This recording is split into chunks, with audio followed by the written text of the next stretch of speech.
Bismillahirrahmanirrahim. Assalamualaikum warahmatullahi wabarakatuh. Perkenalkan, kami dari kelompok 4 ingin menjelaskan mengenai intercompany profit fixed asset. Di sini nama-nama anggota kelompok kami. Oke, masuk ke pembahasan pertama, di mana penjualan aktiva tetap antar perusahaan yang berafiliasi. Jadi dalam transaksi penjualan aktiva tetap atau disebut dengan fixed asset itu antara parent dengan subsidiary, ini terdapat dua masalah yang timbul, yaitu masalah laba atau rugi yang harus dieliminasi dan masalah penyusutan. Aktiva tetap bagi perusahaan yang membeli atau menggunakan aktiva tersebut, ini terdapat ada tiga hal yang perlu mendapat perhatian dalam penjualan aktiva tetap di dalam perusahaan yang berafiliasi. Yang pertama, laba atau rugi yang telah diakui oleh perusahaan penjual harus dieliminasi. Kemudian yang kedua, aktiva tetap pada perusahaan pembeli dicatat terlalu besar, di mana akibat depresiasi aktiva tetap pada pihak pembeli juga akan dicatat terlalu besar. Maka aktiva tetap dan depresiasi ini harus dicatat sebesar nilai semulanya, sehingga harus dilakukan eliminasi. Kemudian yang ketiga, akibat adanya depresiasi yang terlalu besar pada catatan pembeli, maka laba yang dimiliki pembeli itu akan dinyatakan terlalu kecil, maka harus dilakukan penyesuaian atau terhadap retained earning perusahaan pembeli. Kemudian masuk pada kasus di mana Lipomol Puri dijual sebesar 3,5 triliun. Itu siapa pembelinya? Kelompok kami akan mencoba membahas kasus ini, di mana PT Lipo Karawaci Tbk ini sebagai parent.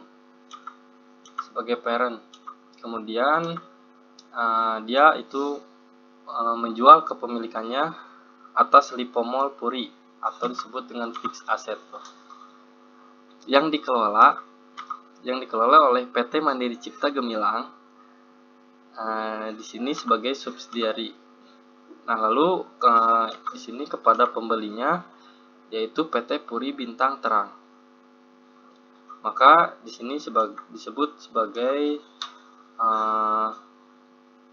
transaksi downstream, di mana parent menjual asetnya kepada subsidiari, lalu subsidiari ini menjual kembali aset parent kepada pihak luar, maka terjadilah realized gain.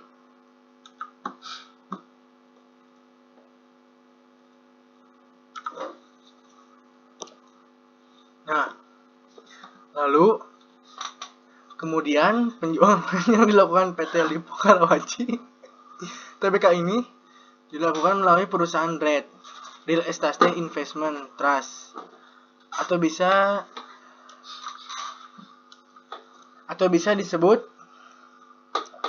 REIT, Real Estate Investment, atau bisa disebut dana investasi real estate yang bernama Lipomol Indonesia Retail Trust,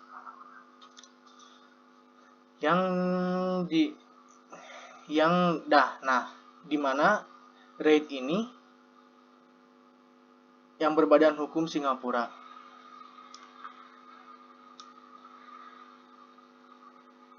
Nah, lalu di sini kan ada PT Puri Bintang Terang. Nah, PT Puri Bintang Terang itu anak perusahaan yang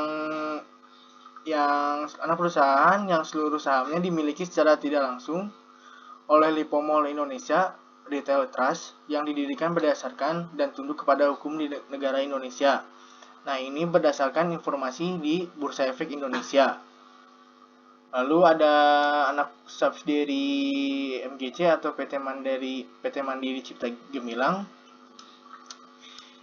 yaitu anak perusahaan yang seluruh sahamnya dimiliki secara tidak langsung oleh Lipo Karawaci. Jadi kalau ini dimilikinya oleh perusahaan Indonesia.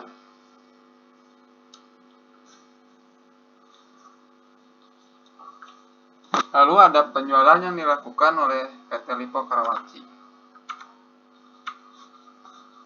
Pertama itu penjualannya dibeli oleh REIT atau Real Estate Investment Trust,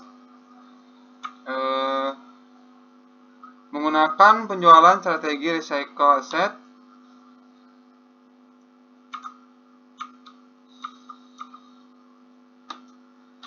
Penggunaan mall ini setelah kinerja baik lalu menjualnya ke Singapura, yang nantinya apabila dananya sudah diterima lalu membuat bangunan mall baru lagi. Jadi di sini guna untuk menghasilkan modal baru untuk mendukung ekspansi perusahaan. Lanjut, transaksi penjualan. CEO Lipo Karawaci yaitu John Riyadi mengharapkan bisanya mengantongi dana senilai 3,7 triliun dari penjualan yang ditargetkan beres pada tahun 2019.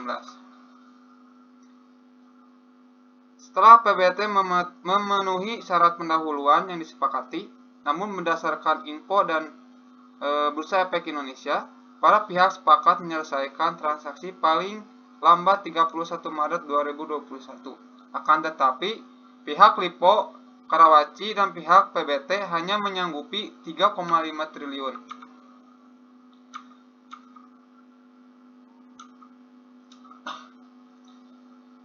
Belum termasuk PPN.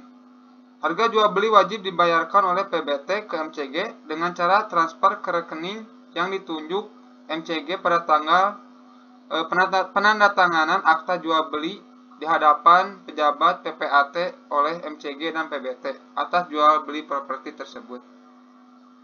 Jadi di sini pemilikan dari parent tersebut itu CEO Lipo Karawaci yang memiliki anak perusahaan yang bernama Mandiri Cipta Gemilang, anak perusahaan Lipo yang ada di Indonesia, serta Puri Bintang Terang sebagai pembeli atau pihak luar.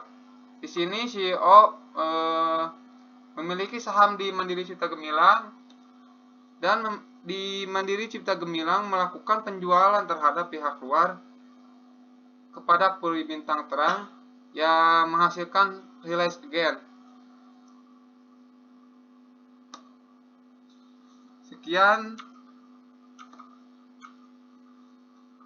Sekian presentasi dari kelompok kami. Mohon maaf bila ada kesalahan.